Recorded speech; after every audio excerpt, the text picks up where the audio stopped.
What is up, guys? Winter Kills here, and welcome to another post-commentary feature match. Today we've got Metalfoe Majespecter versus Atlantean Mermails. Feature match from our local tournament we had the other day. Turned out pretty well for me, and you know what? I mean, I don't want to spoil it, but I kind of want to. As I just punched my microphone there for no reason. He's going to start off with that painful decision, not so painful decision. Get some plays going, search that counter, but I ended up going undefeated at this tournament, and I probably will do a tournament report for it, just for the hell of it, because I'm really proud with how it turned out. Played against some actually pretty tough matchups the entire time. There was no real matchup that was like, oh, this is like a guaranteed win. It could have went either way in certain matchups, but you'll see here, ending his first turn field with 4 setback or an Archfiend eccentric, and I think he silvered in the scale as I go 1-for-1 discarding that infantry. But I did go undefeated, and I think I have my matchups on my phone here. I could probably just pull them up while I do this commentary for you guys. Let's see here, yeah. Round 1 was Tower Knights, Blue Eyes, round 2, Metalfoe Majespecter, round 3, and then we went top 4, and I played 2 Blue Eyes, and I 2-0'd both of the Blue Eyes players, I think. Can't remember. I'm pretty sure I 2-0'd both of them. Pretty good. No, I think I might have lost, or I might have won 2-1 in the finals, but regardless, still crushing the Blue Eyes. No ABC. A lot of Metalfoe, a lot of Blue Eyes, a lot of not ABC, which is fine. ABC isn't really that hard of a matchup either. See him starting off with a Tatsunoko with double marksman going into Trish. Really liking the double marksman. I'm playing a bit heftier of an Atlantean infantry, or of an Atlantean build, I should say.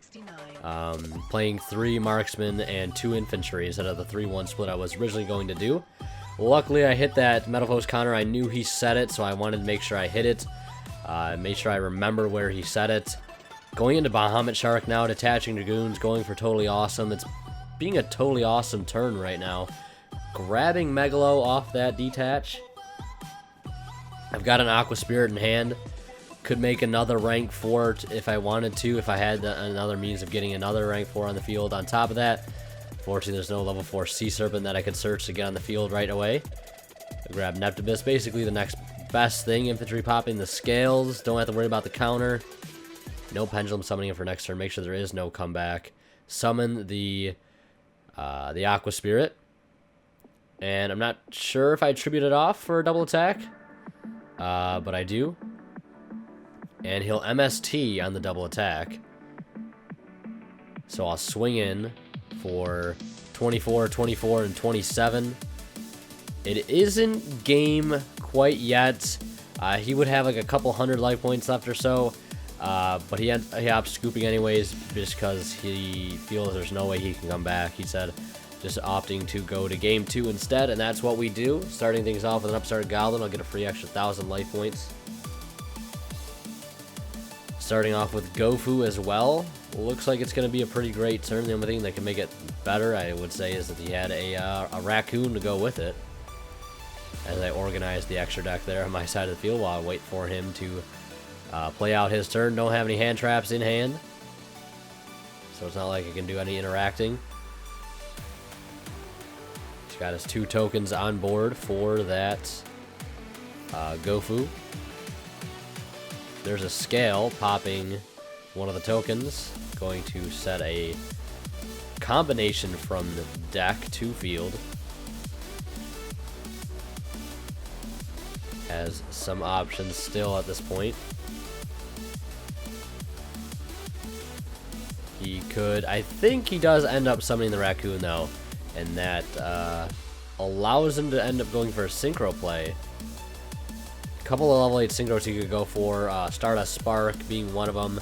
I believe he also plays Void Ogre Dragon, which I think that is kind of becoming the norm now, playing Void Ogre. I never really knew it was a generic level 8. Well, I don't think it's generic. I think you need a dark non-tuner monster, but that's what Gofu's for. He Pendulum summons the Psy Blocker. What an unexpected play. He ended up siding, I think, in 2 or 3 copies of Psy Blocker. And I think that card is starting to see its way back into the side deck now. and he ends up calling Atlantean, or not, he ends up calling Neptibus, and basically that Void Ogre is there to stop the instant fusion. But the funny thing is, I have neither of those cards in my hand, so they're pretty much useless to him. As I pop the Void Ogre with the infantry, and I'm able to get rid of the rest of his field with that Raigeki, summoning a Pike, discarding an infantry, or a marksman, getting rid of that fusion. I'm really just absolutely loving the double marksman. It comes in so handy. At least it came in so handy in this tournament setting, because a lot of back row. And the times I couldn't see my Twin Twister, it was the next best thing. Setting the Pendulum Hole. And the one person I want to go ahead and address that said that Solemn Strike and Warning are way better than Pendulum Hole, I want to go ahead and say that that person is actually wrong now. I'm actually like strongly convinced, because after reading closely the text of Pendulum Hole, it does negate the Pendulum summon, so they will not search. It is a free effect, and it puts them all back in the deck. Yes, they could be searched again, but it does not have to destroy them. It just shuffles them all into the deck, and it's free, costs 0 life points.